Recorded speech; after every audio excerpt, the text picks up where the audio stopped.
wabarakatuh. Good morning, students. How's your life today? Everything is running well, right? Ya, gimana anak-anak hari ini? Selalu sehat ya? Ya, harapan kita semua selalu dalam keadaan sehat semua. Ya, baik anak-anak semua.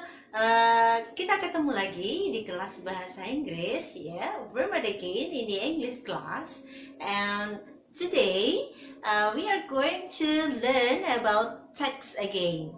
Ya, jadi hari ini kita akan belajar tentang teks lagi atau bacaan kembali ya. After we learn about the past tense last week, ya, setelah kita mempelajari tentang past tense minggu lalu, today we are going to use the past tense into text. Yeah, that is recount text. It is better for us to know the learning objective of our lessons today. First learning objective, that is to explain the social functions of recount text. And the second, to mention the generic structure about the recount text. And then the third, for our learning materials today, to know more, to find more informations about recount text. Well, students, baiklah anak-anak, sebelum kita lanjut untuk menemukan ketiga tujuan kita tadi, ya, it is better for us to observe the example of recount text. Ya, lebih baik kita amati terlebih dahulu contoh dari recount text itu seperti apa. Okay? Observe it and try to understand the example first. Okay? Check it out. Went to Parangtritis Beach. My last holiday was amazing.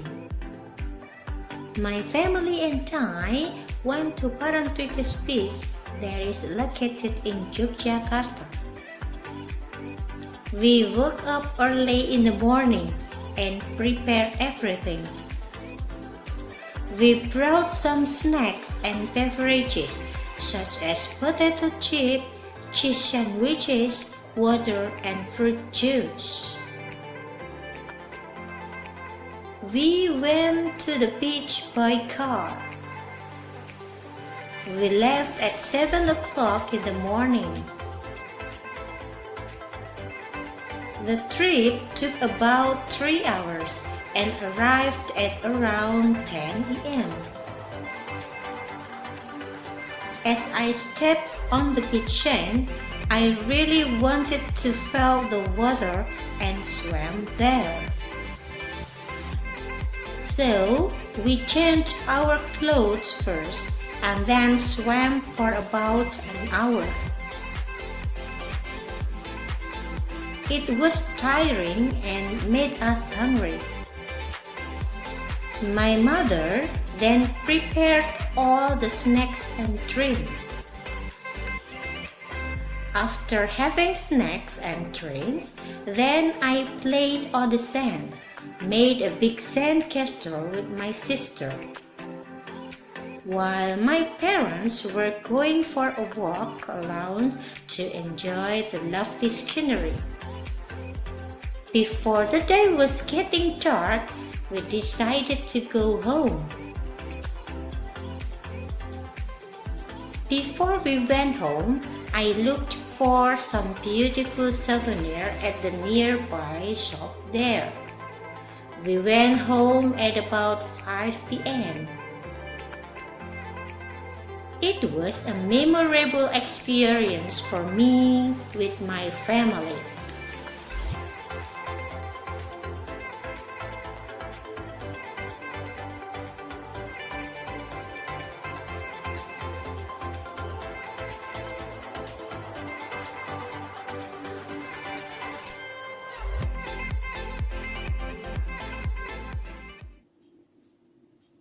Gimana anak-anak? Sudah paham tentang cerita di dalam contoh rekonteks tadi? Oke, ya akan kita bahas lebih lanjut seperti apa itu rekonteks, oke, dalam tayangan berikut ini. The social function of recontext. Recontext is used to tell the past events.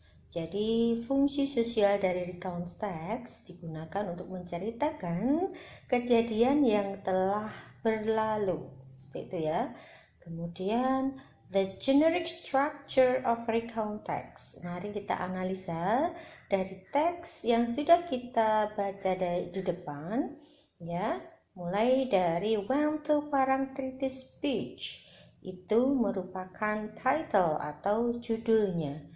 Kemudian selanjutnya kita lihat di paragraf pertama mulai my last holiday, waktunya, kemudian siapa, dengan siapa, sama naik apa, kemana. Nah, itu dijelaskan di paragraf pertama, kita namakan sebagai orientation atau pengenalan. Kemudian selanjutnya di paragraf kedua, kegiatan mulai berangkat jam berapa.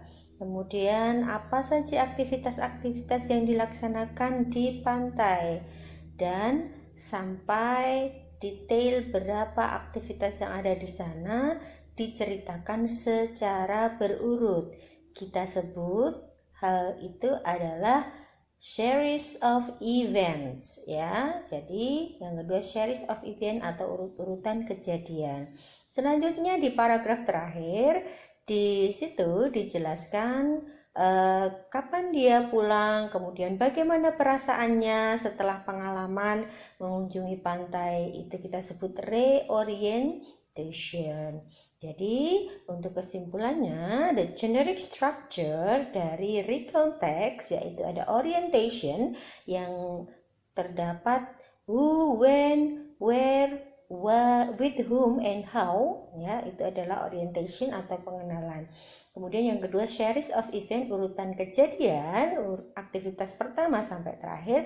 Yang terakhir yaitu reorientation atau kesimpulan, impression, ya. Jadi feeling yang ada di cerita tersebut. Oke, selanjutnya the characteristic of recontext. Jadi ciri-ciri dari recontext itu yaitu menggunakan past tense, menggunakan to be, was atau were, kemudian di situ menggunakan yang namanya action verb bentuk kedua. Baik, selanjutnya the question asks to find some information in the context. Jadi pertanyaan-pertanyaan yang sering muncul ketika kita menemui teks recount ya. Yang pertama menanyakan tentang social function ya, social function dengan bentuk pertanyaan seperti itu ya. Selanjutnya yang ditanyakan seringnya juga the meaning of the word or sentence. Jadi makna kata ya. Itu biasanya menanyakan sinonim, kemudian menanyakan bisa juga antonim ya, tapi yang paling sering adalah sinonim dengan bentuk pertanyaan. Contohnya ada dua itu ya. Kemudian selanjutnya reference, yaitu mencari referensi atau rujukan kata ya dengan pertanyaan seperti itu. The word bla bla bla refers to. Kemudian selanjutnya yang keempat sering ditanyakan main idea of paragraph, jadi ide pokok atau topik dari paragraf tersebut apa. Itu. Kemudian selanjutnya yang sering ditanyakan adalah conclusion ya atau kesimpulan dengan pertanyaan from the text we know that bla bla bla atau dua yang lainnya seperti ini ya. Nah, gimana anak-anak? Sudah paham tentang recontext? Sudah paham tentang what is the social function of recontext? What is the generic structure of recontext? And many more about the information of recontext. Oke, baik anak-anak. Untuk selanjutnya kita akan lebih memahami lagi, kita akan gali lebih banyak contoh-contoh recount text di dalam kelas online kita. Ya, jadi saya harap untuk kesempatan kali ini, pertemuan yang sebentar ini sedikit memberikan gambaran kepada kalian what is recount text, how is the implementation of past tense, and selanjutnya akan kita bahas di dalam diskusi recount text di kelas online kita. Well, students, I think enough for this meeting, and see you for the next materials. And jangan lupa anak-anak, tetap sholat, tetap semangat ya dalam belajar meskipun kita hanya bertemu secara online. Okay, that's all for today. See you next time. Thank you for your attention. Assalamualaikum warahmatullahi wabarakatuh.